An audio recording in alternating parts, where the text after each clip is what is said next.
কি রে, নিজে খাবার আগে একবারও ভেবেছিস তোর জন্য দাদা বৌদি না খেয়ে বসে থাকতে পারে? দেখ সুমনা, সব সংসারে এরকম ছোটখাটো ঘটনা ঘটে থাকে, কিন্তু তা বলে অভিমান করে বসে থাকা তার কোনো মানে হয় না।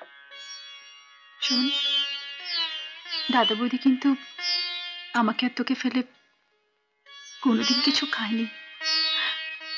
কথাটা তুই ভুলে যেতে পারিস। আমি ভুলিনি রে।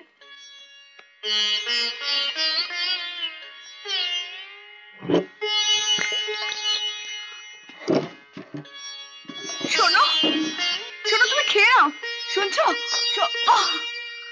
চৈতি, চৈতি, চৈতি, চৈতি, কি বললি তুই? লক্ষ্মীর জন্য তুই তোর সন্তানের মুখ দেখতে পারলি না? হ্যাঁ হ্যাঁ, আজ বৌদির জন্য আমি বাবা ডাক শোনার থেকে বঞ্চিত হয়েছি। শুনতে হয়তো তোমাদের খারাপ লাগবে, কিন্তু যেটা সত্যি সেটা সবাই বলবে। বৌদি যদি সেদিন চৈতিকে মিষ্টি না খাওয়াতো, তাহলে চৈতির বাচ্চা কোনো দিন নষ্ট হতো না। তুই তুই কাকা বাবা দিচ্ছিস? একবার ভেবে রেখেছিস এ তোর কে?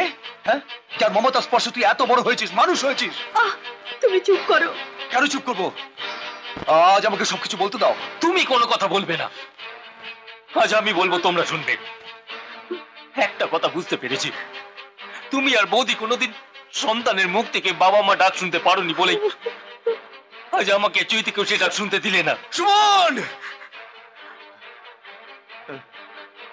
শোন সুমন, শোন। আজ যে লক্ষ্মীর পরিচয় একজন বন্ধা নারী হিসেবে, সে কিন্তু বন্ধা নারী নয়। মা হওয়ার সমস্ত যোগ্যতা থাকা সত্ত্বেও সে তোরা সুমনের মা হয়ে থাকার জন্য তার মাতৃত্বের নারীটাকে চিরকালের জন্য ডাক্তারের ধারালো ছুরি দিয়ে কেটে ফেলে দিয়েছে। হ্যাঁ, আজ তাকে তুই বন্ধা নারী বলে অপবাদের কালি দিয়ে তোর এত বড় ত্যাগকে অপমান করলি। তুই বলতে পারলি যে আমরা সন্তানের মুখে মা বাবা ডাক শুনতে পাইনি বলে তার থেকে তোদের বঞ্চিত করেছি? তুমি কেন সব কথা বলছো? আজ আজ আমি সুমনের আদালতে আসামি, ওকে সব বলতে দাও। সুমন তো আজ স্বীকার করবে না আমরা ওর কে। কেন স্বীকার করবো না? সবাই জানে যে উনি আমার সৎ দাদা, আর তুমি আমার সৎ বৌদি।